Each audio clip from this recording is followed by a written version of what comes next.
So let's say you just moved into a new house and it doesn't have a hot tub, or maybe you've been in the house for a while and wanted to add a hot tub and it's never had one before. How do you go about deciding where to put it? What are the things that you need to know for comfort and for legality as well? That's what we're getting into today in this video, how to pick the perfect spot for your new hot tub.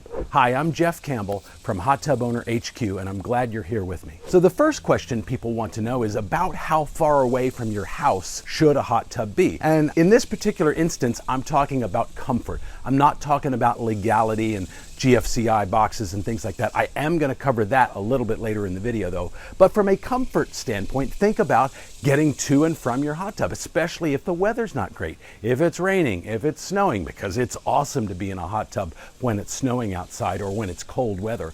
But when you get out when it's cold weather, you got to get into that house quickly because you will get cold very quickly. So you don't want your hot tub to be 20 feet from the back door. I've had a house like that and it wasn't that much fun when the weather wasn't good. So about 5 feet is about right from your nearest door to your house. The next question people want to know is, should your hot tub be in sun or in shade? As you can see, my hot tub gets a lot of sun, and you can see that in virtually all of the videos that I make.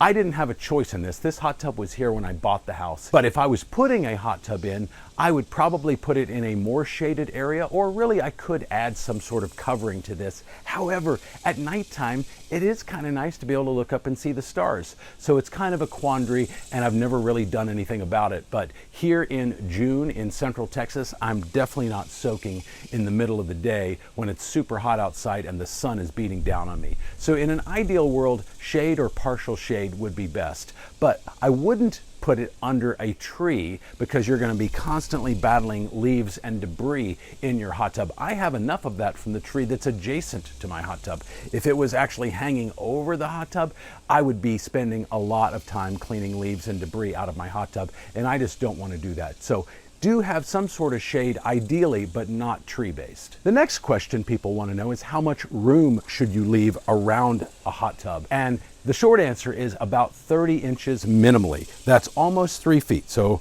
if I'm doing it here, just kind of guesstimating, that's roughly 30 inches, about like that.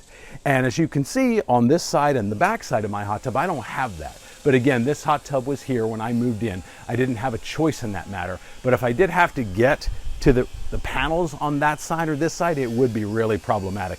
I'd essentially have to take down the fencing in order to get access to it. Luckily, most of the hot tub's equipment is right here in the front behind this panel. But if I ever had a problematic leak, I might have to get to those, and it would be a royal pain in the butt. Now, from a legality standpoint, there's two things I want to talk about. One is you do really need to have a fence around the hot tub to prevent children or strangers even from getting into your hot tub without your knowledge or permission, because there is some safety risks going on there, especially with kids. But even if there's some teenagers out drinking one night and they know you've got a hot tub and they sneak into your backyard and get in the hot tub, that's not good, especially if they get injured, because guess what? If you're the homeowner, that liability is on you, even if they were being the dumbasses. So you don't want to go that route. You do want to have some sort of a fence. I do have more or less a fence around my whole back deck area here, which is where my hot tub is located. It's not the kind of thing that would prevent somebody from sneaking in here if they really wanted to, but it's enough to cover my bases from a legality standpoint.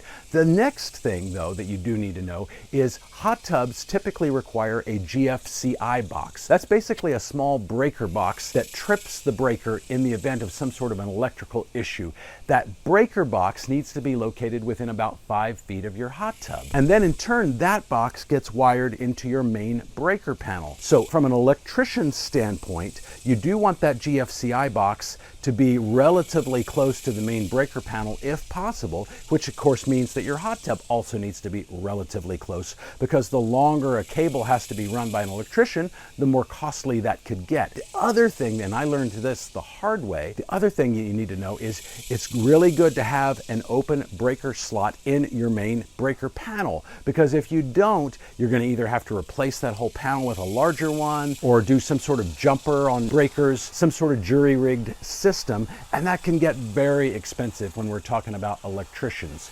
At my previous house where I added a hot tub and I didn't check my breaker panel, I didn't have any slots, and I got quotes as high as $3,000 just to add a breaker for it, not to run the GFCI or anything like that, just to add the breaker. I ended up finding an electrician that would do it for about $700, and then I still had to run the conduit myself and then pay somebody else to install the GFCI box.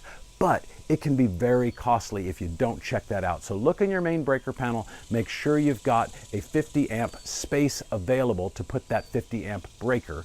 And then again, think about how far away that is from where you want the hot tub, because the longer it is, the more expensive the electrician could be. Now, what does a GFCI box look like? Let me show you mine. Again, it's about 6 or so feet from mine. Let me show it to you. I do have the cover open and the breaker off because I always do that when I'm shooting my videos. But as you can see, it's there on the side of the house.